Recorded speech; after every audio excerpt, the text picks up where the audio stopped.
Our speaker today is a graduate of Augsburg College. He and I are exactly the same age. I'm about a month or so older. We both went through the whole Vietnam thing in college, and we've been comparing notes. He is a Civil War reenactor. He is a Civil War aficionado, and in particular expert on Minnesota First. He wrote the book that you see before you, Every Man Did His Duty, the stories and pictures of the guys in Minnesota First. I can't believe that these people were in the most important moment of the most important battle in American history. Even then, they were willing to throw themselves into death the way they were. We can all be proud of that. It brings tears to my eyes. I would like our speaker, Wayne Jorgenson, to come forward and be recognized.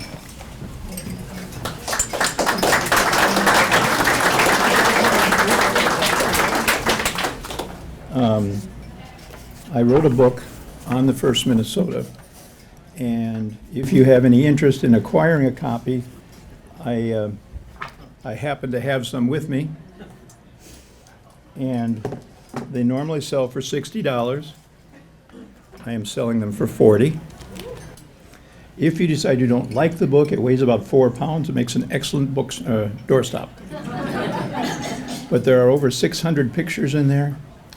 And when I wrote it such that I wanted you to be able to really enjoy getting to know the men of the first Minnesota. That's why it's called Every Man Did His Duty, Pictures and Stories of the Men of the First Minnesota.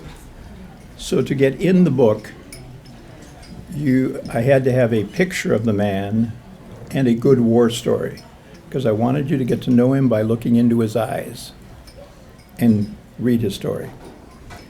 And then the pictures mean everything, 1,000 words and all that sort of thing. So I will sign some afterwards if you have any interest. If you have to go to the bathroom, please do. If you want to go home, please be kind and wait till I'm done. So if you would, just sit back and relax. For the next 3 hours, we will... Well, at least you're listening. You got to. So I'm going to set my timer for 30 minutes. Would that be all right?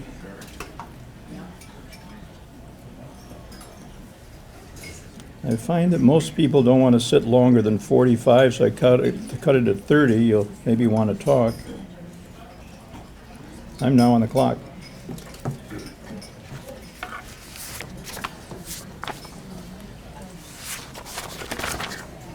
Somebody's messed with my book and stuff here. Okay.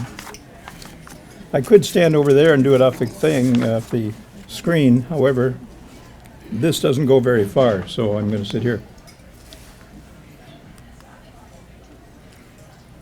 Minnesota before the war. We're going to go from before the war till about Gettysburg. That's really the highlight for the first Minnesota. They were the first unit to be volunteered for service in the Civil War. A total of about 25,000 men served from Minnesota. About 1,200 served in the first Minnesota. A regiment is 1,000 men. They also had about 250 replacements during the course of the war. So they started with 1,000. When they were mustered out 3 years later in 1864, there were 300 left. We were talking at the table about how tough war is.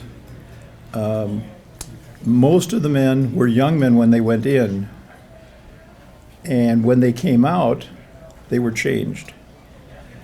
But a lot of them just went back to their work. But when they really felt it was later in life, those maladies you develop, even though you're 18 or 20 years old, sleeping on the hard ground with one blanket for 4 years or 3 years, however long you were in, it took its toll later on in life. But let's go on, and if you have questions at the end, please ask. If I know the answer, I will tell you. If not, I will make up something that sounds very good. So before the war, people came to establish farms in St. Paul, this is St. Paul, or work in the logging industry on the St. Croix River here near Stillwater. When the war starts, nearly a third of the men from Company D were from Minneapolis, and Company E from St. Anthony were in the logging industry, as seen here. Company B, a lot of them were loggers too, and most of the men from Company B were from the Stillwater area, and a lot of them were Swiss. As you probably know, a lot of people tended to congregate by their nationality in different areas of the state. Why had the people come? Well, they wanted to claim their own land and to raise a family. They wanted to farm their land, and in Europe, a lot of the land was no longer available. If you were in Norway and not the eldest son, you're kind of out of luck. The fertile ground was like the Garden of Eden. One woman coming up in a covered wagon came to a plateau in an area of southwestern Minneapolis, and she says, "This is like the Garden of Eden." And that land became known as Eden Prairie, where I live today. Those people who came to Minnesota were hardworking, rugged people because they had to be able to survive. Okay, here's today's trivia question. Where was the 1860 State Fair held? Oh, very good, you win. By the time of the war, it was decommissioned and was owned by a farmer using it as a grazing place for his sheep. At 4:30 in the morning on April 12th, Fort Sumter was attacked and surrendered the next day, but the government was unprepared. The government had 16,000 men in their army, but where were they? Where do you think? They were on the frontier guarding against the Indians. They weren't back home on the East Coast. So what would they or what could they do?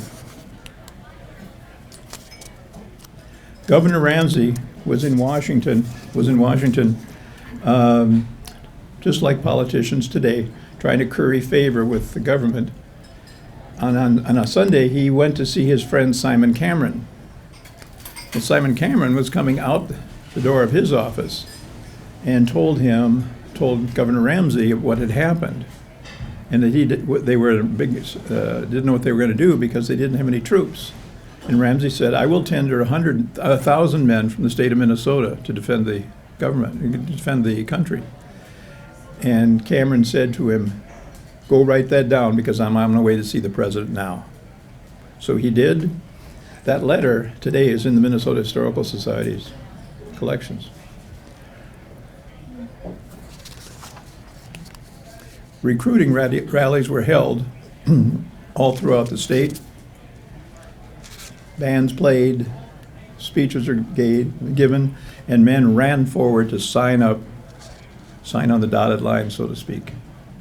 They all reported to Fort Snelling, and that's what it looked like in 1862.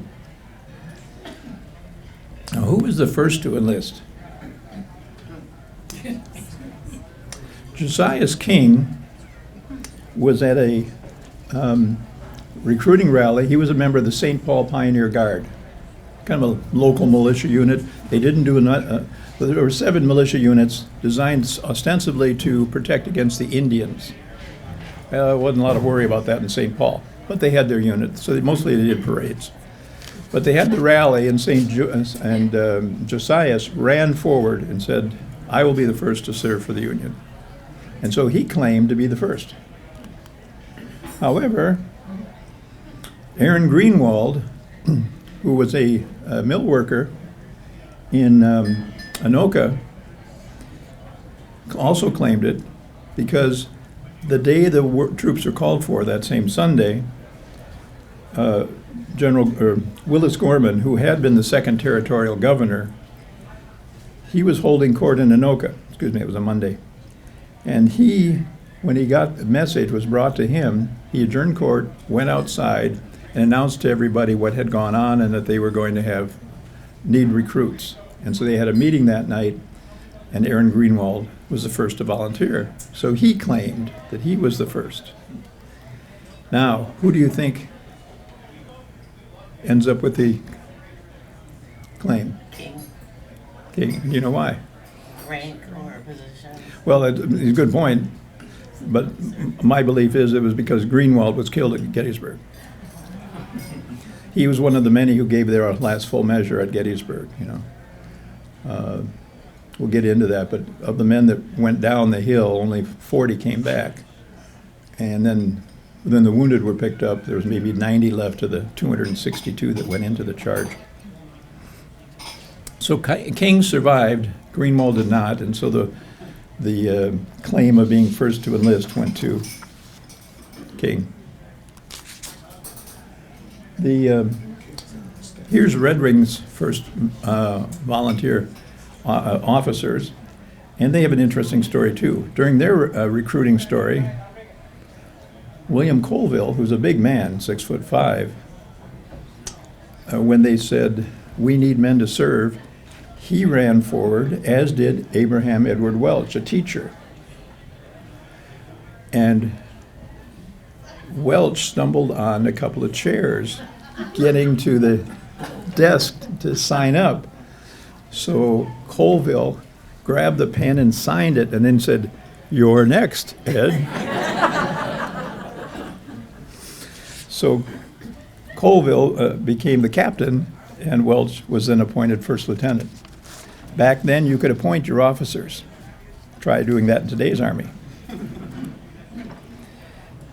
Willis Gorman, who was in Anoka as a judge, there we go. Willis Gorman, who was was the judge in Anoka, he was appointed the first colonel of the 1st Minnesota. They have 5 over the course of their history. He was a veteran of the Mexican War. He rose from the rank of private to major. He served with distinction and was awarded, cited for bravery under fire. He was noted for his coarse language, but he knew how to whip men into shape. And later on, the men claimed that it was because of him that so many of them survived, because they knew how to act like a unit. I'll give you, hopefully I'll tell you a little more. I know I better tell you now or I'll forget. When they went into battle, so don't let me get off on too many stories here. When they go into battle, back then it was still Napoleonic tactics. If you had a full 1,000 men, and you never did, you were in 2 lines, 500 long. And the concept was, most troops didn't know how to shoot, but the concept was, we're going to throw as much lead out there as we can and hope we hit somebody. Okay? Now, if you're an Eastern troop, Eastern soldier from an Eastern city, you don't know the people next to you.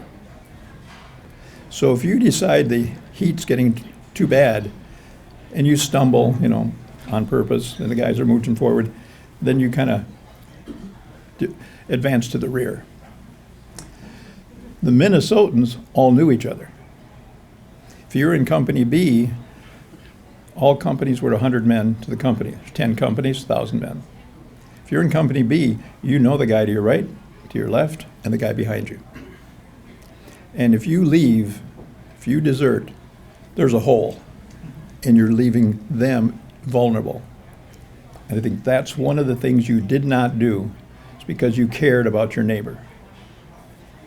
A little different perspective to consider. It's also was just not the code of what they were taught. They were taught you stay with your troops, you stay with your family. So Gorman was a good taskmaster, and he drilled them so they could operate as a team and fill in the holes if a man went down. But they didn't have a problem with desertion, whereas Eastern troops did. He was also a practical man.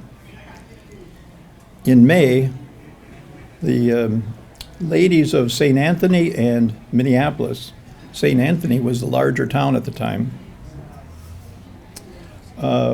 decided to invite the soldiers to a picnic on Nicollet Island. And Gorman thought it was a great idea, give them some exercise.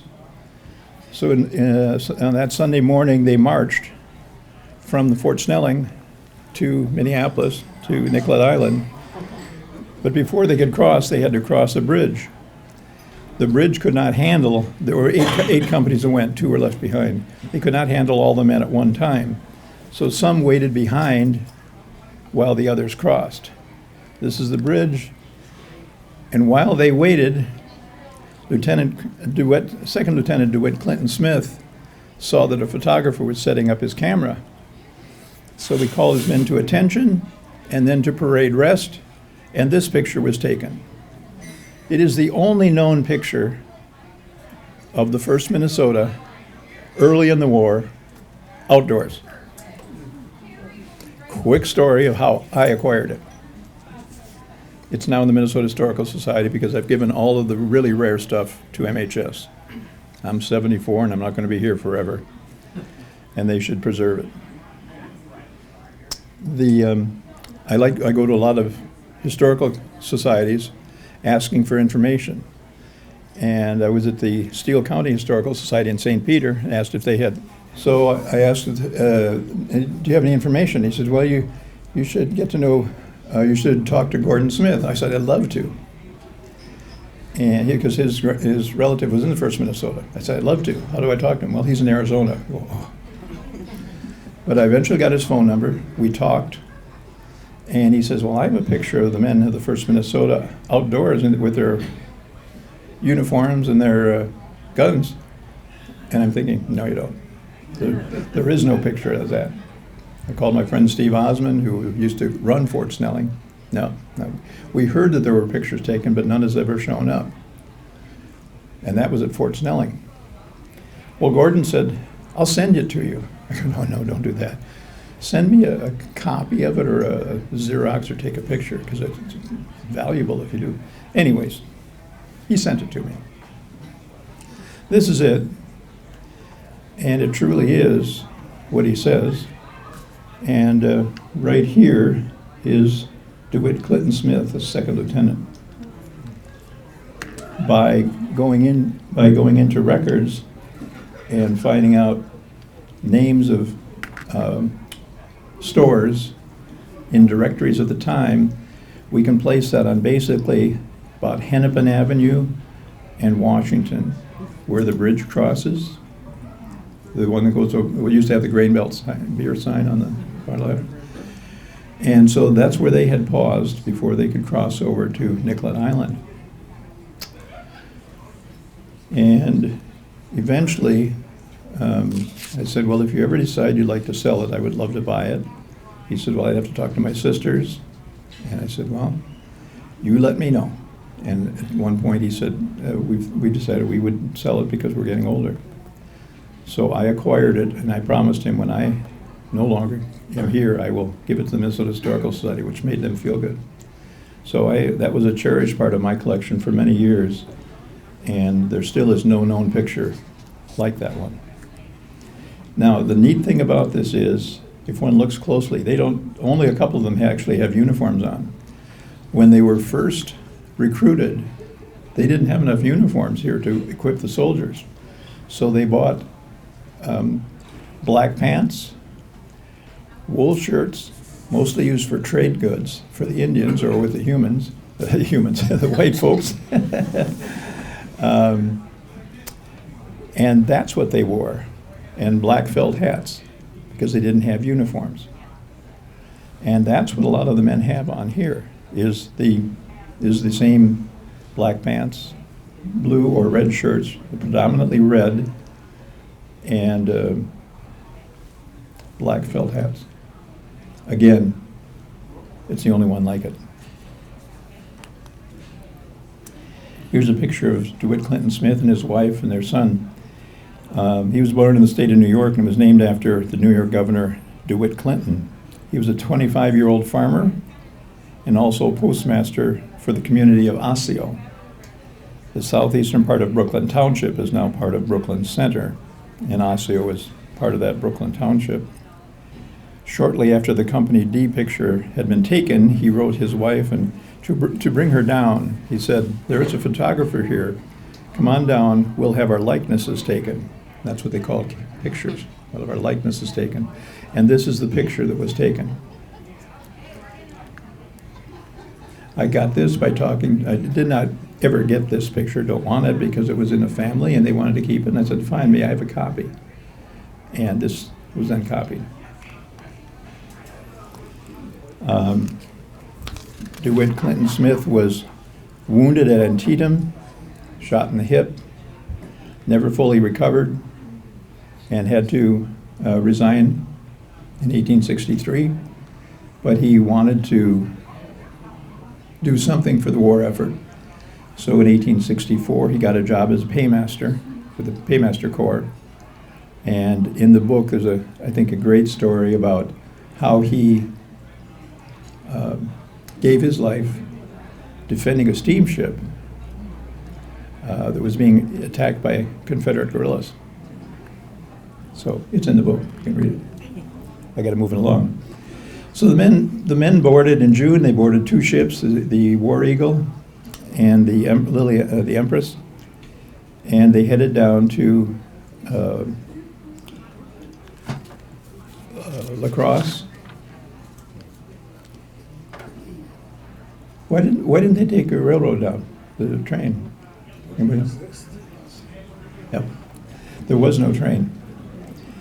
They stopped in Red Wing and the different river ports along the way because most of civilized Minnesota was on the Mississippi from the southern area up to Minneapolis-St. Paul.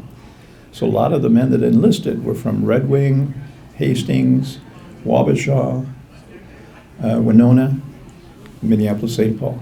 That was where most of the men were from. So they would get off, everybody would say goodbye to their sweethearts and their families and get back on, and they'd move down. This is the War Eagle, the other boat was the Northern Belle. So who were these men of the 1st Minnesota? From the start of the war through its conclusion, the men of this regiment seemed larger than life. The average height of the soldier was 5'8". Though the first had some notable exceptions, several of the enlisted men stood 6'2" or taller. Captain William Colville, who I mentioned earlier, was 6'5", and Captain Mark Downey at 6'3" would have been noticeable when leading their companies. The perception of who they were also came from the way they carried themselves. Many were used to the rugged pioneer life. They had to know how to shoot, raise food, build a home, and fight to defend those homes if need be. They had a pioneering confidence that it may have come from having to learn to survive in this frontier country. The Chicago Tribune wrote, "There are few regiments we have ever seen that can compare to the brawn and muscle of these Minnesotians, used to the axe, the rifle, the oar, and the setting pole. They are unquestionably the finest body of troops that has ever yet appeared on our streets." I'm not sure what the Illinois troops thought when they were there.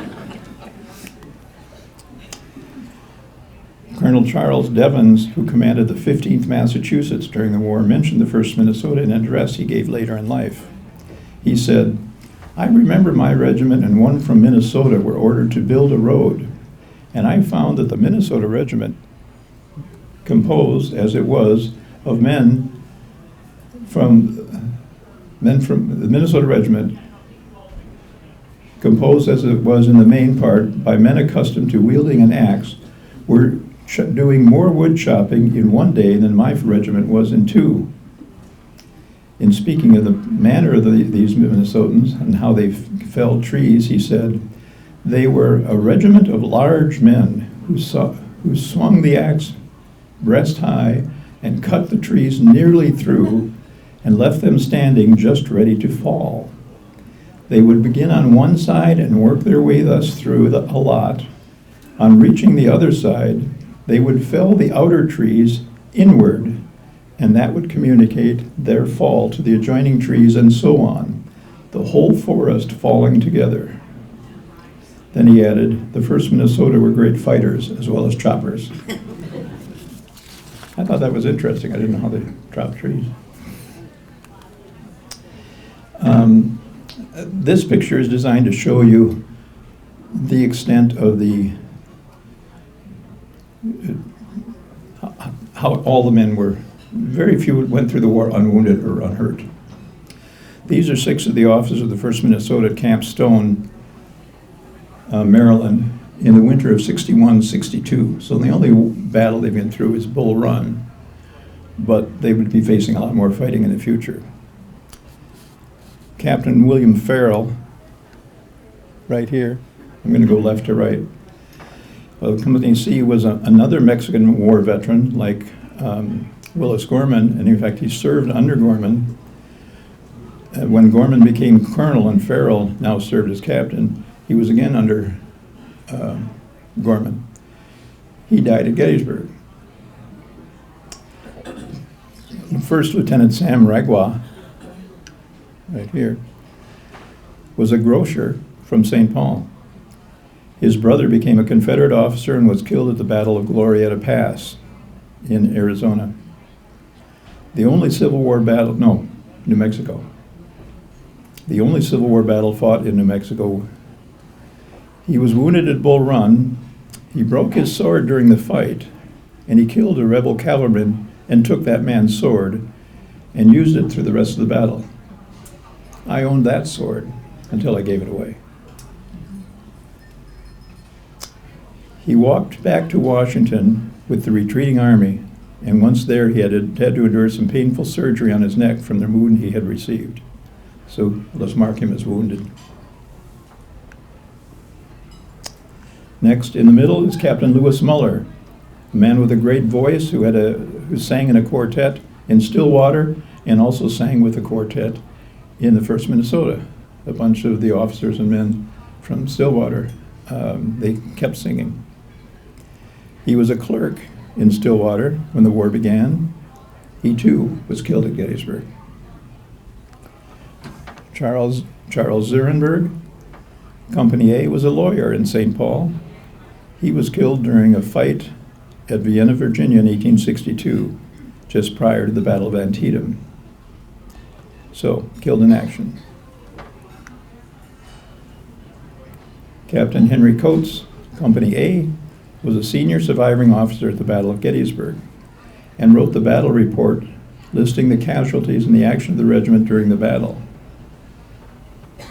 The name of the book comes from his report. Now, since he's the senior captain, that means that all the senior officers are dead, or down. They weren't dead. The colonel, the major, the lieutenant colonel, and the adjutant were all wounded and out of action after the battle. So he wrote the report to the commanding general, and he said every man did his duty. It should be, that can be seen by the report of the killed and wounded that I am hereby enclosing. And he listed 215 men. And that's how they got the book. On the cover of the book,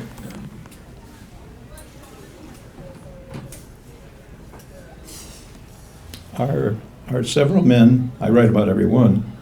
And all of these men gave their last full measure, as Lincoln said at his Gettysburg address. That's where it was coined. They all died in battle. Some of these at Gettysburg.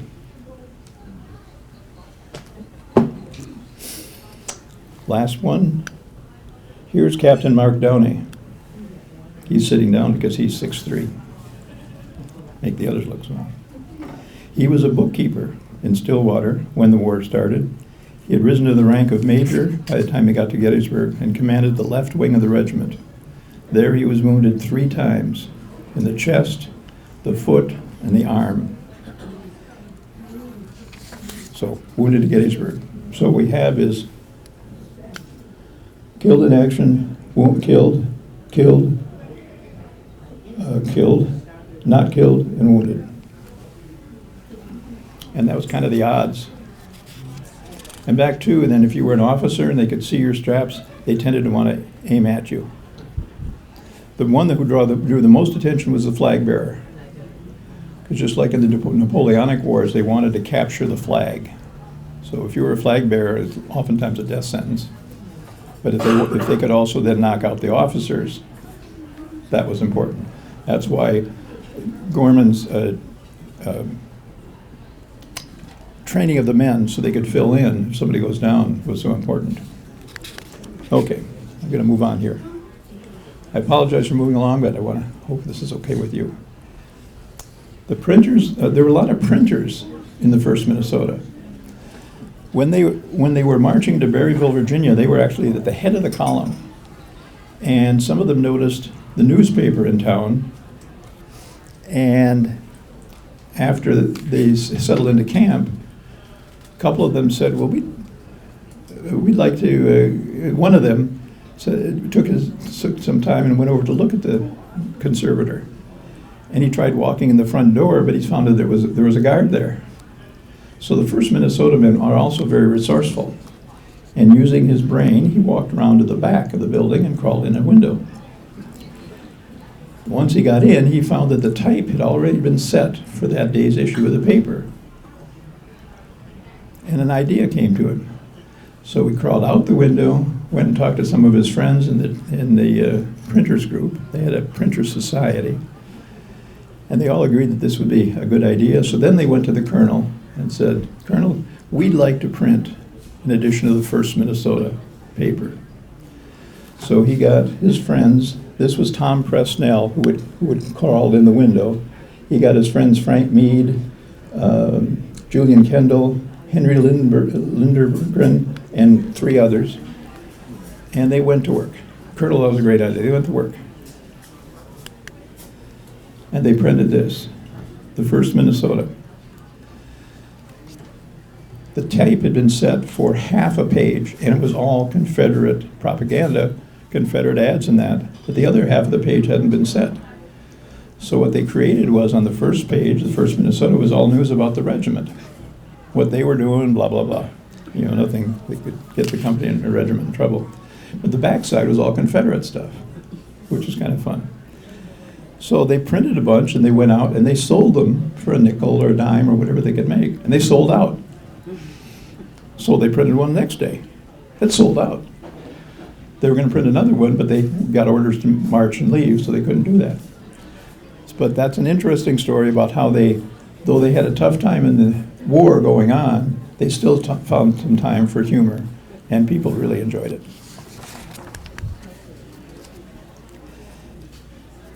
On May 29th, 1862, the Union forces were in a tough spot. They had their backs to the Chickahominy River, and Lee was pressing them and about to capture the Union Army. They couldn't get across the river because of rains. The river had swollen and washed away all the bridges. All the bridges had been washed away. The Corps of Engineers had been brought in and said, "We can't build a bridge. The rivers are moving too fast." The General Alfred Sully, who was one of the 5 colonels, he had been a colonel of the 1st Minnesota and knew these men, he said, "Call for Mark Downey, one of the Stillwater boys." And Mark Downey was sick in his bed with dysentery. But many of his men were loggers. And so he got up, went to see the general, and said, "Give me 1,000 men from the Northwest." Minnesota was the Northwest. "And we will build that bridge." And so while other regiments tried to build a bridge, and the Corps of Engineers tried to build a bridge, and every one of them were washed away, the Minnesotans built one. And it was Downey's idea, Major Downey's idea, to captain at that time, to use the grapevines from up in the trees to lash the wood together to give it more play. And that bridge survived, and the entire army went across that bridge and escaped capture by General Lee's Confederate forces. This is a picture not of the 1st Minnesota, but a New York Engineer Corps repairing the bridge after the Union troops had retaken the area. But that got to be known as the Grapevine Bridge, if you've ever heard of that. Okay. Gettysburg. How many have been to Gettysburg? Good. Well done. Well done. This is like Mecca to the Civil War soldier, Civil War bus. This painting was drawn by Josiah King, the man who claimed to be the first volunteer. He was also an artist, but he was not there at the time. He was back in Minnesota fighting Indians. He's historically inaccurate in that there are 8 companies pictured here. There are 10 to 10 to a regiment, which is correct. However, that this flag should be over here because 2 of the right companies were detached. Quick reason. The far right company, when you're marching by the right flank, you're in 4s. You break from a column of 2 into a column of 4s and you march forward. The right company is always your, what do I call them? They go out and spread themselves out and move forward to look for the enemy, to probe for the enemy. At one point, the troops were receiving fire from the left from some Georgia sharpshooters, and Colonel Colville ordered Company F, the front, or the right company, to go get them. So that company left before the charge. The next company on the right is Company C, which was known for their smart discipline and drill. The general liked them, so they were part of the Provost Guard, and they guarded the general's quarters and were to take care of the prisoners of war. So you take 2 companies away, and that's why we have 8. But King didn't know that, so he put the flag in the middle, but the flag actually should be over here. So you had a left wing of 5 companies and a right wing of only 3 companies left. Here's Colonel Colville right here. Oh, here. Here's Major Mark Downey, Lieutenant Colonel, that's Adams, and this is Adjutant John Peller. During the battle, they were all wounded. Colville was wounded 2 times, right here. Oops. We can do that. He was wounded in the top right shoulder. The bullet tore across his back and clipped part of his vertebrae and lodged in the left shoulder blade. The second bullet struck him in the heel and he collapsed immediately. And he tried to crawl into a dip in the ground, and he said all the bullets went whizzing over his head.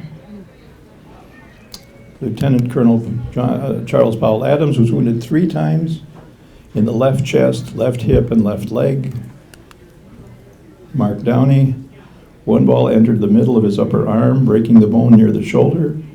The other ball hit him just below the elbow. Left foot was struck by a 3rd mini ball, and an artillery shell fragment hit him in the chest, injuring his left lung. John Peller, a bullet fractured his left arm 3 inches below the shoulder. These men were totally useless from those wounds, and look how often they were hit. That means that when they were fighting, and when they hit, they still tried to stand up and command, but eventually they couldn't and they were taken down. So here on the right, Company B is refusing to the right to prevent these guys from surrounding them, and Company H is moving a little bit to the left to prevent these fellows from coming in. That's the 9th Alabama, 9th Alabama there. On the left is Company H, run by Captain McGinnis. When the battle was over, there were only 5 men left standing from that company.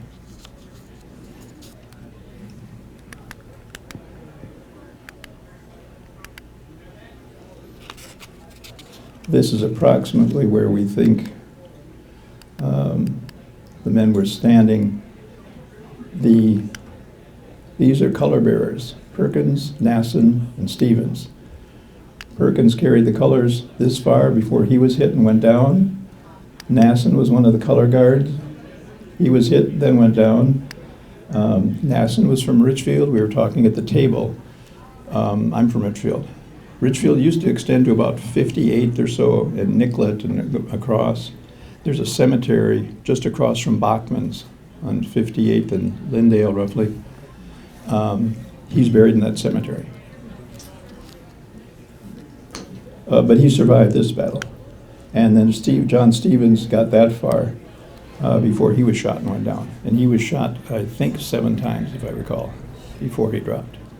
And he survived.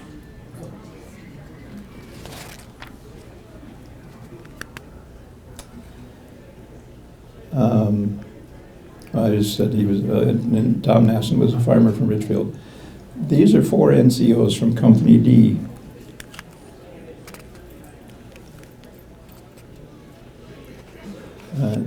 I should mention all of them, I guess. Well, no, I won't. Anyways, wounded, not wounded, wounded, and not wounded. This is Tom Nasson, right here. This is Jacob Kautz. He was wounded in the arm, and eventually his arm was amputated. Left arm was amputated. When I travel the country, especially when I'm out in California, or was out in California on business, I used to like to go to cemeteries and try to look up, because a lot of them had moved to California or Washington then, try to look up the cemeteries and pay respects to the men. When I went to where I thought I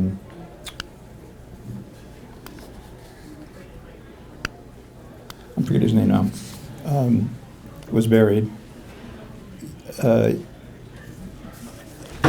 he wasn't there. I called the superintendent of the cemetery. He said, "Oh, he's there." Well, one thing led to another. There was no stone for him. So together we worked and we laid a stone for him, and there is now. At the time when I was there, I said I had found his wife's stone. It's a flat stone. He said, "Well, he's right next to her." I said, "Well, there's nothing there."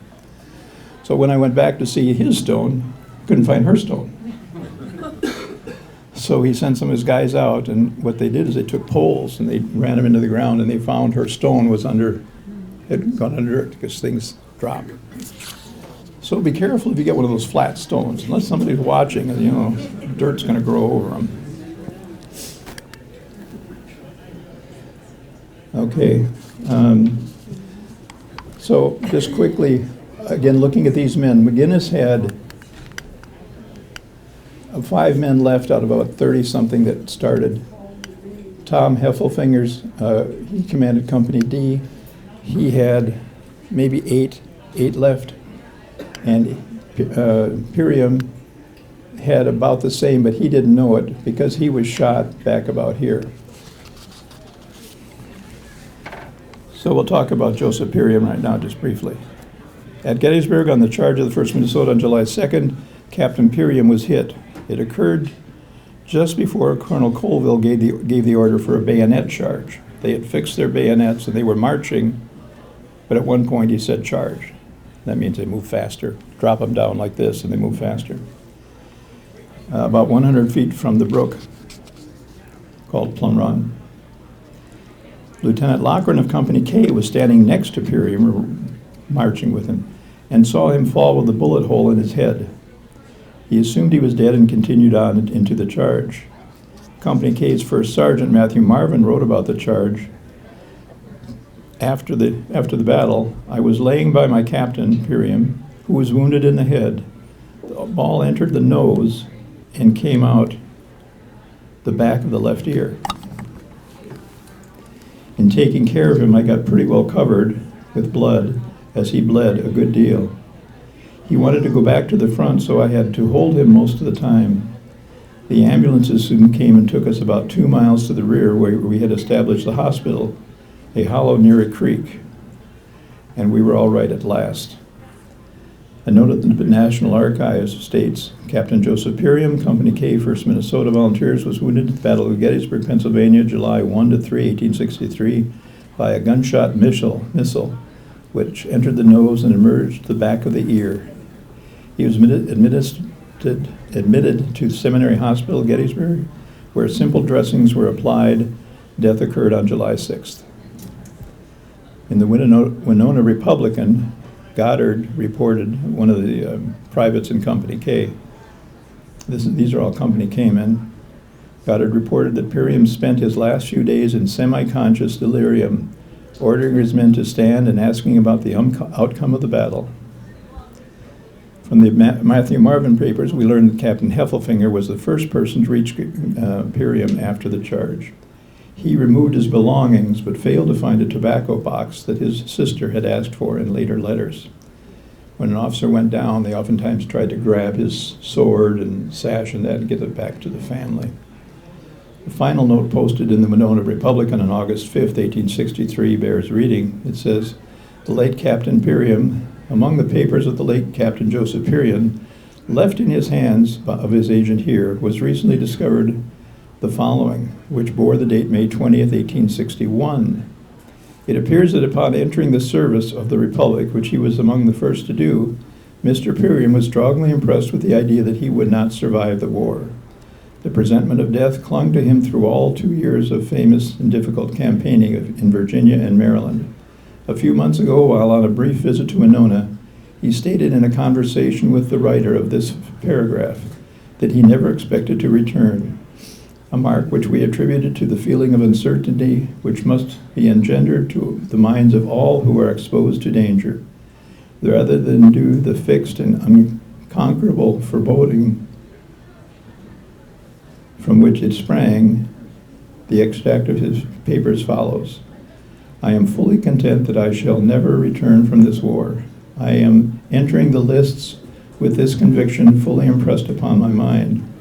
I am indeed proud of the privilege to provided me to offer up my life in the defense of my beloved country. Wow, huh? Signed, Joseph Perion. He died at the age of 30 and was buried with his comrades, later reinterred at the Gettysburg National Cemetery, Section B, Grave 9.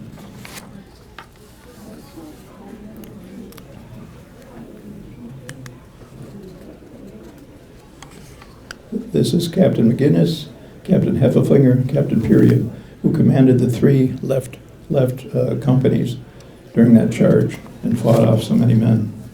They were outnumbered about 1,500 to 300, 262.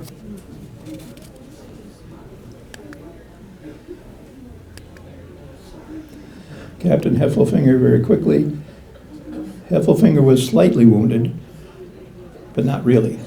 He received a shot to the chest, but he had put a notebook in his breast pocket, which took the bullet, advance.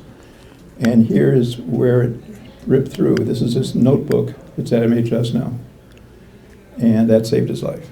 It was a kind of a spent bullet already, but that's the way it was. This is a copy of the notebook. Here is Heffelfinger's sword and sash. All of these are at MHS, and pictures of Heffelfinger and his wife. Here he is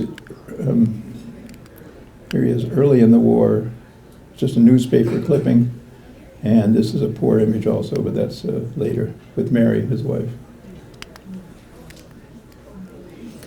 Last story to talk about is Sergeant Buckman's 20-man detail.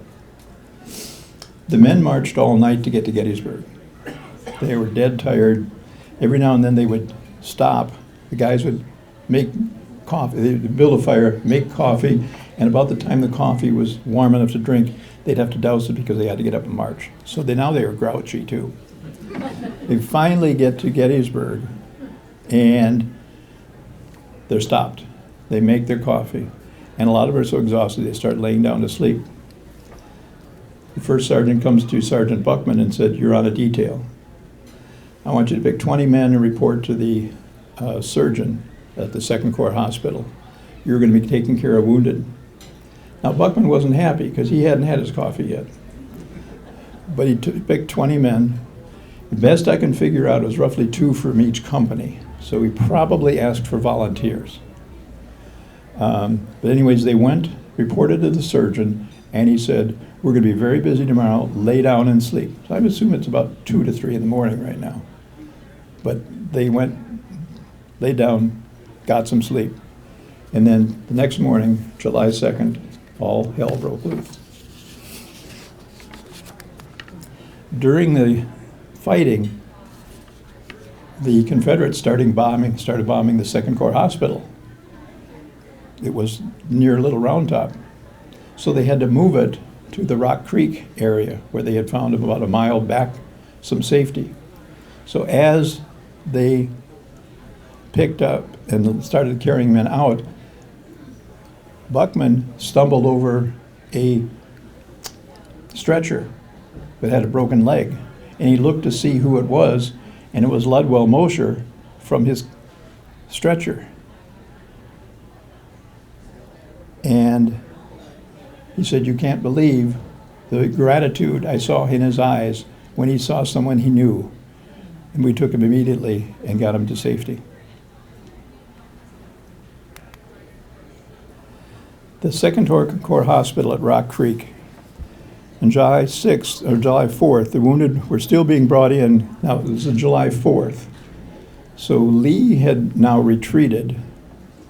Pickett's charge happened on the 3rd, which was devastating to Lee. By the 4th, Lee had retreated, and so they were not a threat anymore. But there was still a lot of dead and wounded on the battlefield, including horses.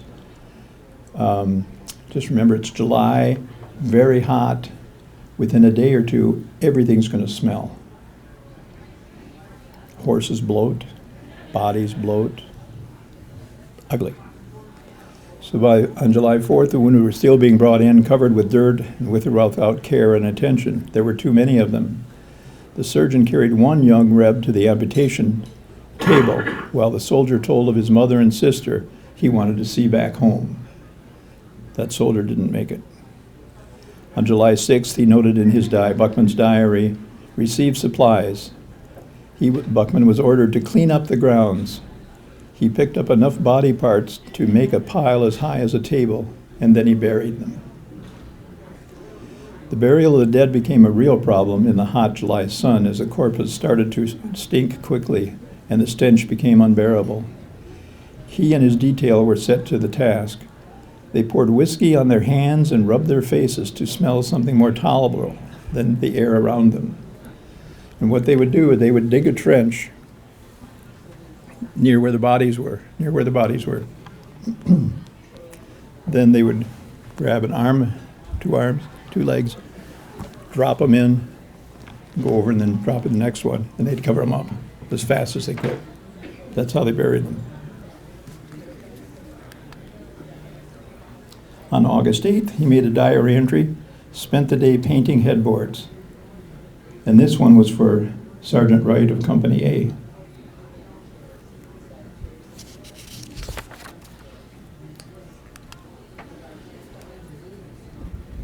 Here are comments from Sergeant Buckman. It is difficult to imagine the condition of the 2nd Corps Hospital for the weeks after the battle. Truly, I have something to remember. The terrible battlefield, the dusty, weary march, the long nights when on pickets in storm and cold. Can I forget? I doubt that any of the soldiers forgot. That's kind of the epitaph he left us. So let me summarize, if I may. We've seen the young men of the 1st Minnesota start on an adventure that quickly turned into serious burden, including death and injury, starting at Bull Run. During the early part of the war, the North was losing the battles for the first 2 years. Still, they found time to find humor in their lives, as can be witnessed by the Berryville Conservator experience, the newspaper. Whereas the first 2 years the South seemed to be winning, at Gettysburg it was turned around. From there on, the North started winning. But at what price? Hundreds of thousands of men were killed or wounded, with many carrying permanent disabilities for the rest of their lives. Many were broken by disease or the stress of the hard life of a soldier and were discharged for disability. Yet through it all they persevered, and these men from Minnesota didn't complain.